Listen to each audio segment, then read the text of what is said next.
अच्छा डॉक्टर साहब, ये जो जॉइंट्स में से आवाज़ें आती हैं, क्या ये गलत चीज़ है या ठीक चीज़ है?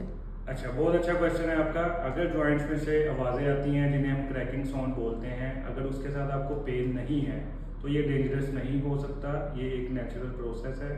अगर आपको क्रैकिंग साउंड के साथ कोई जॉइंट पेन आता है, जॉइंट में कोई स्वेलिंग आती है, तो ये 100% डेंजरस हो सकता है और आपको अपने फौरी तौर पे चेकअप की ज़रूरत है। और अगर आपको कोई ऐसा प्रॉब्लम है तो आप नीचे दिए गए नंबर पे रब्ता करके अपनी अपॉइंटमेंट बुक कर लें।